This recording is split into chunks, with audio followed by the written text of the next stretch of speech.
Perjalanan kembali ke asal, penulis DJ Ginting, episode Kesalahan Malaikat. Bersama saya, Iki. Di suatu tempat di Jakarta, terlihat seorang pria yang sedang berjalan kembali ke rumahnya setelah selesai bekerja. Dia seorang guru rendahan, namun menguasai beberapa bahasa asing. Ia memiliki pengetahuan yang cukup luas dan juga sering bermain game. Di suatu sore, dia membaca surat kabar sambil berjalan. Seorang wanita hilang secara misterius di tengah keramaian di pusat perbelanjaan Akibahar, Tokyo. Saat membaca surat kabar tersebut, dia berjalan agak ke tengah arus lalu lintas. Terlihat dari jauh, sebuah truk sedang menghindari sesuatu. Wah, berita ini cukup aneh, kata pria itu. Hari ini terasa sangat lelah. Perjalanan ke rumah masih jauh. Kata pria itu. Menyadari dia telah berada hampir ke tengah jalur kendaraan, dia kembali ke pinggir menuju trotoar. Entah mengapa aku merasa ada yang janggal. Kenapa aku berjalan hingga ke tengah jalan? Ucapnya dalam hati. Aduh! Malang baginya karena truk yang sebelumnya telah menewaskannya. Aku di mana? Dia bertanya dalam hati. Setelah arwahnya keluar dari raganya. Itu siapa yang tergeletak? Baju yang dikenakan mirip dengan bajuku. Ucapnya setelah melihat tubuhnya. Dia tidak mengenalinya karena jasad itu sebagian besar telah rusak. Sementara, di suatu tempat di langit, seorang malaikat terlihat mengantar seorang gadis ke sebuah lingkaran berbentuk cahaya. Tak lama terdengar suara. Segera kamu temui orang itu, karena kau mengantarkan gadis itu sangat lama, menyebabkan suatu kesalahan. Beri dia kesempatan hidup di sana. Juga beri dia kekuatan yang cukup besar, serta berikan 2 permintaan untuknya.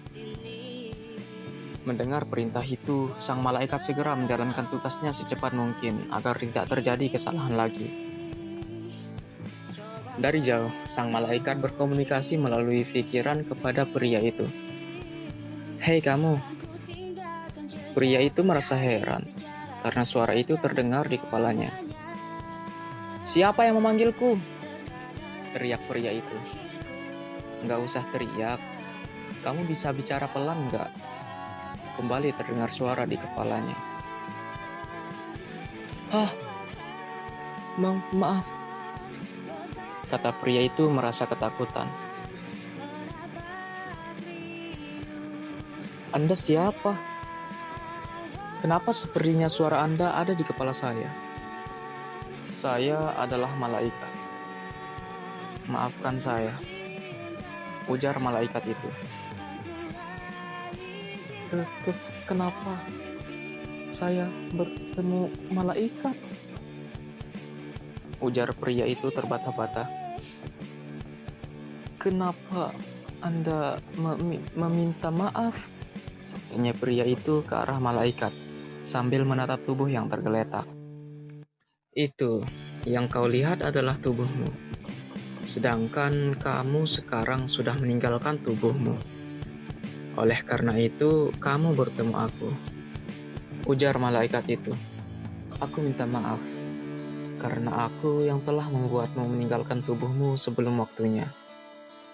Ucapnya lagi merasa menyesal karena kelalaiannya. Kenapa kau lakukan itu kepadaku? Apa salahku? Tanya pria itu sangat sedih. Kamu tidak salah. Itu murni kesalahanku dalam menjalankan tugas. Oleh karena itu, Dewa Tertinggi memerintahkan aku untuk memberimu kesempatan hidup di dunia lain dengan 2 permintaanmu yang akan dikabulkan. Jawab malaikat sambil memberikan kesempatan hidup baginya. Apa? Kenapa harus ke dunia lain? Kenapa tidak di dunia ini saja?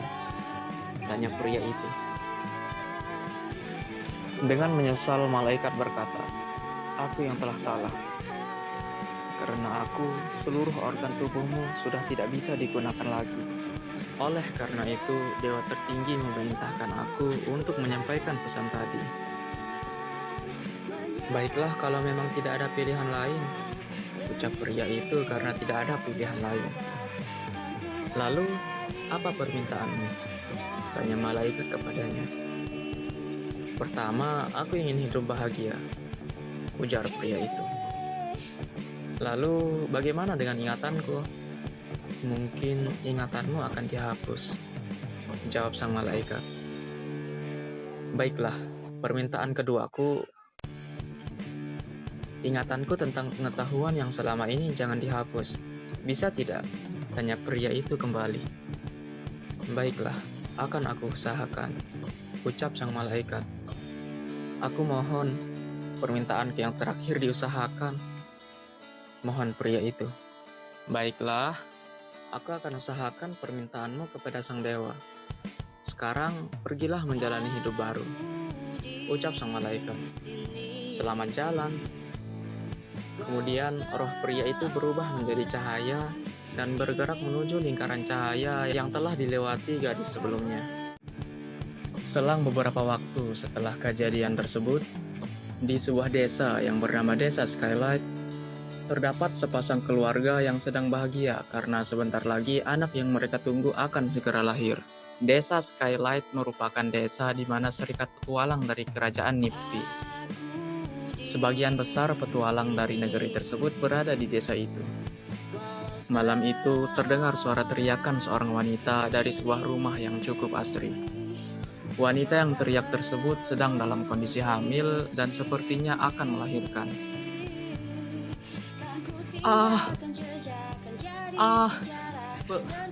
Perutku.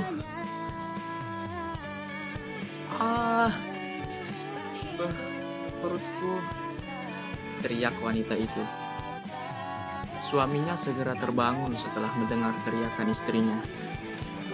Dengan rasa panik, dia menanyai kondisi istrinya. Kamu kenapa, istriku? Perutku terasa sakit, ucap wanita itu dengan terbata-bata. Sepertinya anak kita mau lahir. Terkejut sekaligus senang, sang suami meminta untuk bertahan.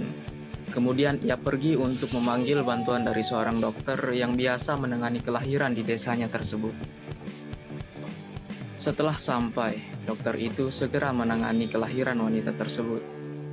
Tak lama, terdengar suara tangisan bayi yang membuat kebahagiaan terpancar dari wajah sang suami.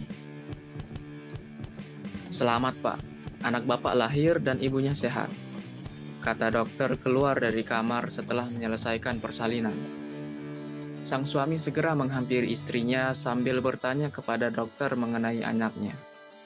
Anak Bapak berjenis kelamin laki-laki. Sepertinya anak Bapak terlahir sangat istimewa, kata dokter sambil menyerahkan bayinya kepada sang suami. Saat melihat anaknya, sang ayah terkejut melihat cahaya hijau menyelimuti tubuh anaknya. Cahaya hijau itu masuk ke dalam kepala anak itu sesaat kemudian. Kenapa ini bisa terjadi? Mungkin ini karunia dari sang pencipta, kata dokter. Suamiku, mana anak kita? Tanya sang istri kepada suaminya. Sang suami pun menggendong anaknya dan membawa kepada istri tercintanya. Wah, tampan sekali anak kita. Imut pula, kata sang istri sangat bahagia. Iya, Ma. Ma, kenapa kau memanggilku, Ma? Agar anak kita nanti lebih cepat memanggil Mama kepadamu, jawab sang suami sambil membelai lembut rambut istrinya. Pak, Bu, anaknya mau dikasih nama siapa? Tanya dokter sambil mencatat kelahiran anak mereka. Saya akan beri nama Ken Kedata. Pak, apa artinya dari nama itu? Tanya sang istri. Artinya cahaya yang menemani. Karena tadi aku melihat anak kita diselimuti oleh cahaya hijau. jawab sang suami. Sang istri sangat bahagia dengan apa yang didengar dari suaminya. Kebahagiaan mereka berlanjut dari tahun demi tahun. Anak mereka tumbuh dengan sangat sehat. Sang ayah tidak pernah berhenti mengamati perkembangan tubuh anaknya walaupun dalam kesibukannya sebagai petualang. 4 tahun berlalu. Di suatu malam, Ken kecil menanyakan mengapa ayahnya belum juga pulang. "Sabar nak, mungkin papa masih belum selesai kerjanya," kata sang ibu menenangkan anaknya, namun dalam pikirannya sang ibu merasa sangat cemas. Kecemasan itu semakin menjadi-jadi setelah mendengar beberapa orang mengetuk pintu rumahnya. Orang-orang itu dari Serikat Petualang yang datang untuk memberitahukan bahwa suaminya telah tewas diserang monster. Seketika itu juga, sang ibu jatuh pingsan dan segera dibawa ke rumah sakit oleh orang-orang dari Serikat Petualang yang sebelumnya menghampiri. Berbulan-bulan, sang ibu dalam perawatan dokter dikarenakan tewasnya sang suami. Ken kecil selalu menemani ibunya. Begitu juga teman-teman ayahnya dari Serikat Petualang bergantian untuk menjenguk ibunya dan menyemangatinya. Hingga hal yang tak diinginkan pun terjadi. Ibu Ken meninggal dunia setelah berjuang melawan sakitnya dalam beberapa bulan. Setelah pemakaman ibunya, Ken kecil masih saja menangis. Dengan ditemani beberapa orang penduduk desa, ia menuju sebuah rumah yang berada di luar gerbang desa. Saat sampai di rumah itu, ia kembali menangis mengingat pesan ibunya. Setelah mama pergi, keluarlah dari desa ini ke arah selatan. Di sana ada rumah kecil yang sudah disiapkan oleh papamu. Ucapan itu masih saja menggema di dalam ingatannya. Hari menjelang larut. Beberapa orang mulai berpamitan untuk kembali ke rumah mereka masing-masing.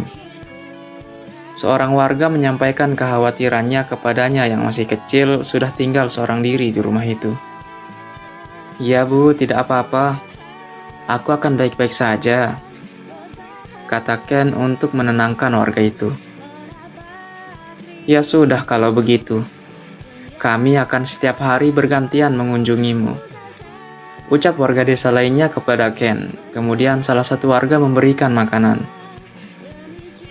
"Oh iya, di samping pintu masuk ada kayu berwarna merah.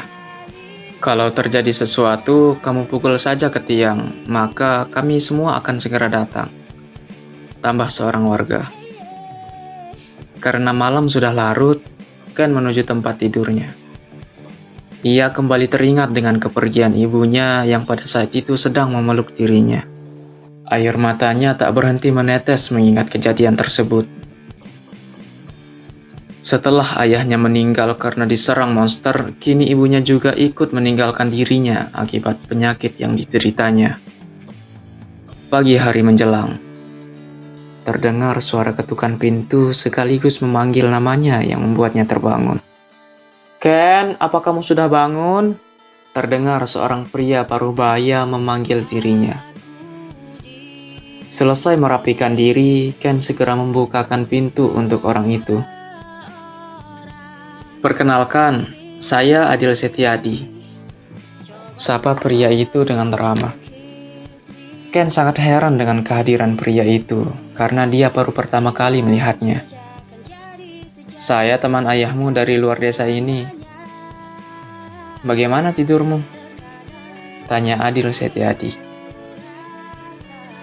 "Semalam saya tidur kurang nyenyak. Selalu teringat papa dan mama," jawab Ken sambil mempersilahkan Adil untuk masuk. Sesampainya di ruang tengah, Adil mengeluarkan bungkusan yang berisi makanan untuk diberikan kepada Ken. "Itu buatan bibimu, makanlah." Setelah menemani Ken kecil makan sambil berbincang beberapa hal, Adil Setiadi kembali pulang. Ken yang merasa bosan duduk diam di rumah, memutuskan untuk keluar melihat area sekitar rumahnya. Setelah berkeliling beberapa saat, ia melihat beberapa monster kecil yang berbentuk lendir. "Apa ini? Mengapa di sekitar rumah banyak sekali monster kecil?" kata Ken dalam hati. Setelah beberapa saat, ia kembali mengingat kenangan bersama ayahnya. Sebelum ayahnya meninggal, Ken selalu berjalan dengan ayahnya. Ayahnya sempat mengajari beberapa teknik bela diri kepada Ken. Dengan sedikit rasa takut, ia mencoba menyerang satu monster kecil. Setelah satu monster kecil berhasil dikalahkan olehnya, monster itu lenyap dan menjatuhkan sebuah benda. "Wah, batu apa itu?" tanya Ken dalam hati sambil mengambil benda itu. Saat menyentuh benda itu, Ken merasakan suatu ingatan yang janggal dalam kepalanya. Seakan ia mengetahui benda itu. Tak berapa lama, sebagian ingatannya di kehidupan sebelumnya kembali. Oh iya, itu adalah batu kerit biasa yang dijatuhkan oleh monster slime, batin Ken. Ken lalu berniat menyerang beberapa monster kecil itu. Setelah terkumpul 20 batu kerit, ia beranjak ke desa untuk mencoba menjualnya. Dalam perjalanan ke desa, Ken jadi mengerti tujuan kedua orang tuanya membangun rumah itu. "Papa, Mama, terima kasih atas kasih sayang kalian selama ini." Di depan gerbang desa, Ken bertemu dengan seorang pedagang. Ia mengeluarkan batu grit dan menunjukkannya kepada pedagang itu. "Paman, apa paman mau beli batu ini?" tanya Ken. Pedagang itu dengan sopan menolak. Namun, ia menjelaskan bahwa batu itu bisa dijual di suatu tempat. "Kamu berjalan saja ke tengah desa. Nanti ada bangunan besar. Di sana kamu bisa menjualnya," kata pedagang itu. Setelah berterima kasih, Ken kemudian berlari dengan cepat ke tempat yang dimaksud. "Permisi Bu," sapa Ken kepada seorang resepsionis wanita. "Siapa yang kamu panggil Ibu?" kata wanita itu dengan ketus. Ken hanya menunjuk wanita yang menanyakannya. "Jangan panggil aku Ibu, panggil aku Desi." "Iya Kak Desi," kata Ken dengan lembut. "Nah, itu lebih baik. Anak manis." Desi menanyakan maksud dan tujuan Ken. Kemudian Ken mengeluarkan batu kerit yang dia bawa seraya mengatakan dia ingin menjualnya. Desi sangat terkejut melihat batu kerit yang dibawa oleh Ken dan menanyakan di mana dia mendapatkannya. "Di dekat rumah saya," jawab Ken. "Apakah saya bisa menjualnya di sini?" "Bisa, tapi kamu harus bergabung dengan serikat petualang terlebih dahulu," jawab Desi. Dengan semangat, Ken mencoba untuk mendaftar menjadi anggota serikat petualang. Namun, Desi menjelaskan usianya belum cukup untuk bergabung menjadi anggota serikat petualang. Tiba-tiba, Ken menangis dengan keras mendengar jawaban dari Desi. "Anak siapa yang menangis di sini? Berisik sekali," kata Adil Setiadi. Kemudian, ia meninggalkan ruang kerjanya yang berada di lantai 2 menuju suara itu berasal. Adil Setiadi sangat terkejut melihat Ken yang sedang menangis di ruangan tersebut. "Ken, kenapa kamu menangis?" tanya Adil Setiadi. Ken menjelaskan semua kejadiannya kepada Adil Setiadi. "Sudah, daftarkan saja Ken menjadi anggota serikat petualang," perintah Adil kepada Desi. "Tapi Tuan, dia hidup sendiri. Apa kamu mau membiayai hidupnya? Lagi pula, itu hasil kerja dia. Itu sudah cukup untuk membuktikan bahwa dia sudah bisa bergabung menjadi anggota serikat," kata Adil kesal. Adil Setiadi adalah pemimpin serikat petualang yang baru di desa Skylight, sehingga Desi hanya bisa menuruti perintahnya.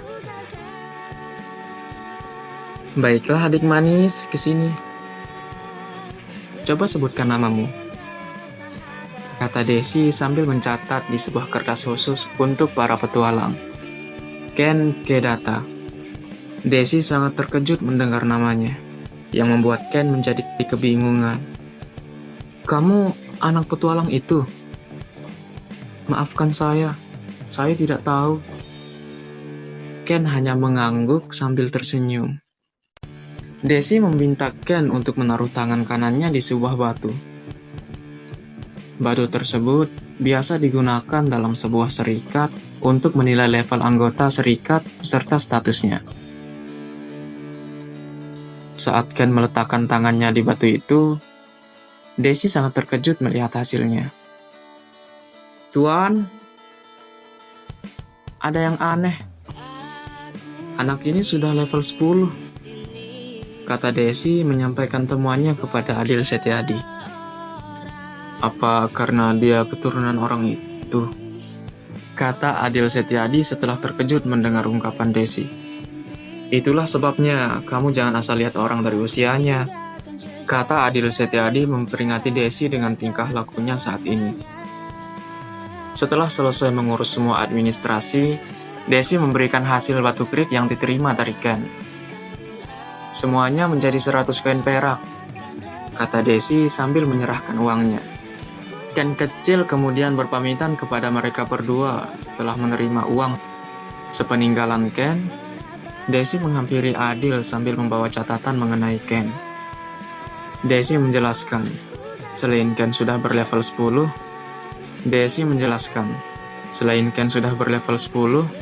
seluruh status poinnya juga di atas rata-rata petualang lainnya yang berlevel sama. Daisy menjelaskan, selain Ken sudah berlevel 10, seluruh status poinnya juga di atas rata-rata petualang lainnya yang berlevel sama. Adil meminta catatan mengenai Ken dengan rasa terkejut dan segera memperhatikan semua status yang dimiliki olehnya. "Kenapa atribut anak ini tinggi sekali, sedangkan status poin belum digunakan sama sekali?" tanya Adil bingung. Daisy hanya menggeleng-geleng heran. "Mungkin ini pertanda sesuatu," ucap Adil dalam hati. Sesampainya di rumah, Ken sangat senang karena bisa menghasilkan uang dari berburu slime.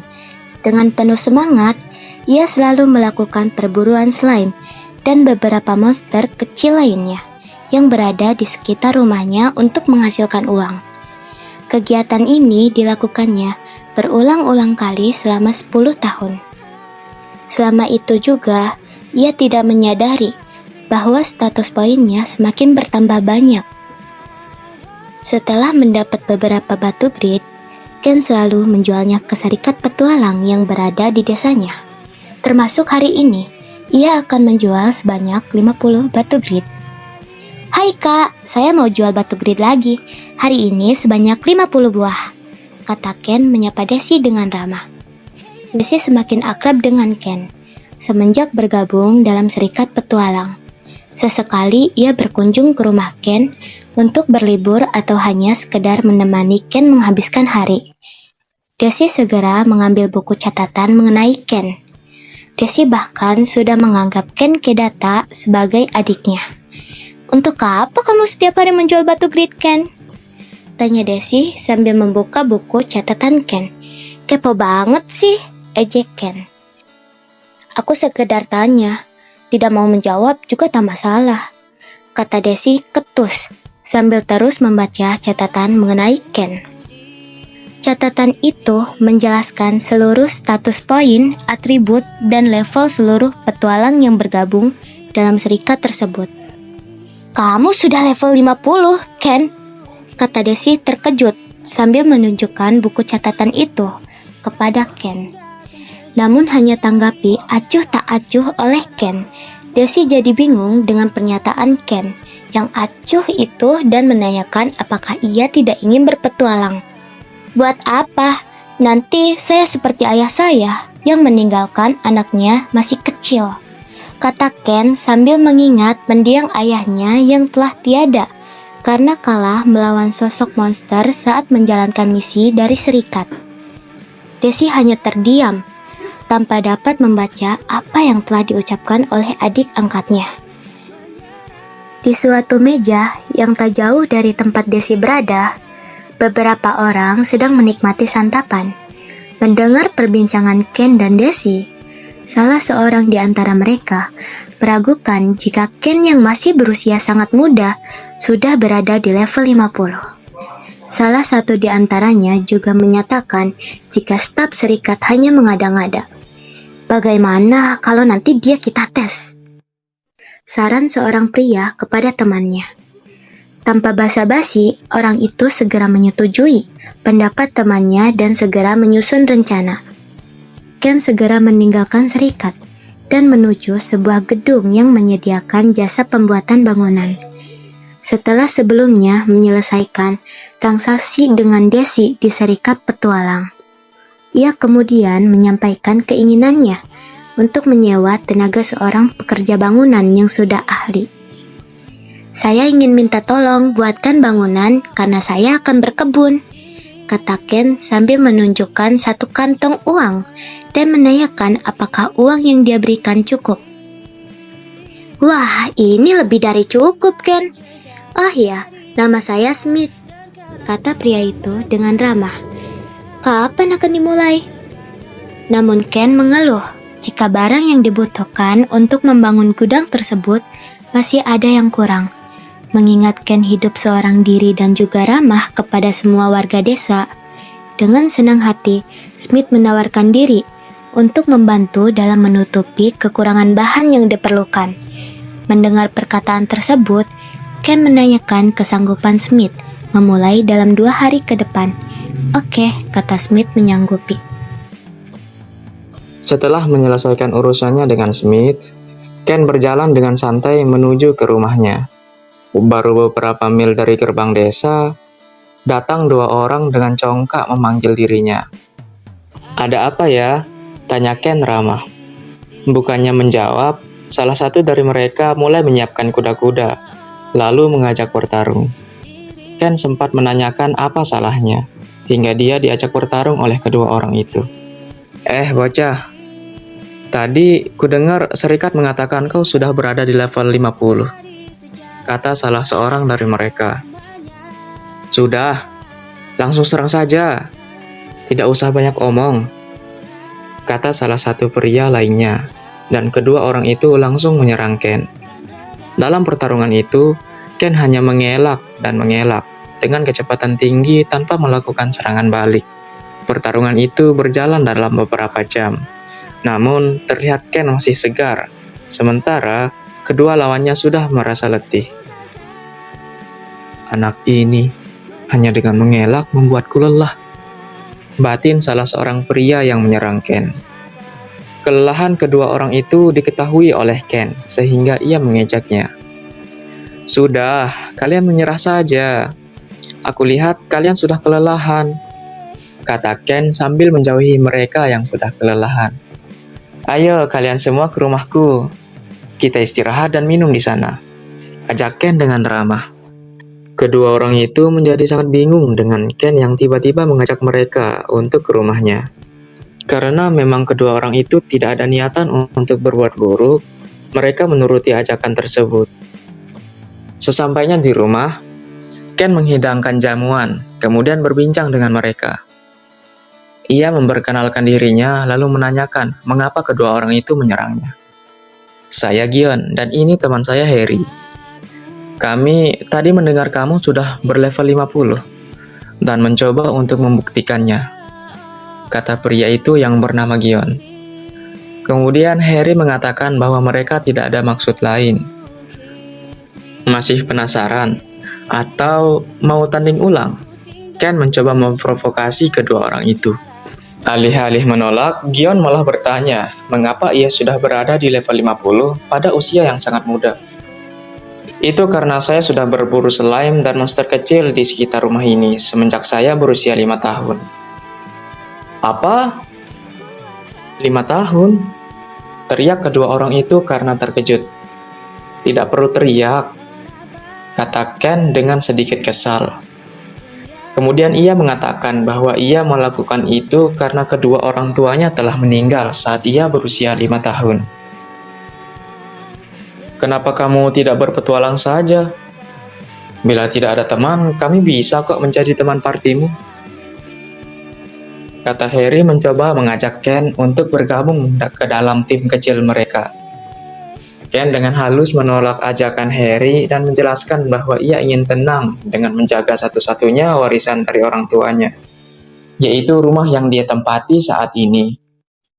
"Kalau saya pergi berpetualang, siapa yang akan menjaga rumah ini?" kata Ken. Namun, belum juga selesai percakapan mereka, terdengar suara wanita yang memanggil dan meminta tolong. Mereka segera keluar untuk menghampiri wanita itu dan menanyakan apa yang sedang terjadi.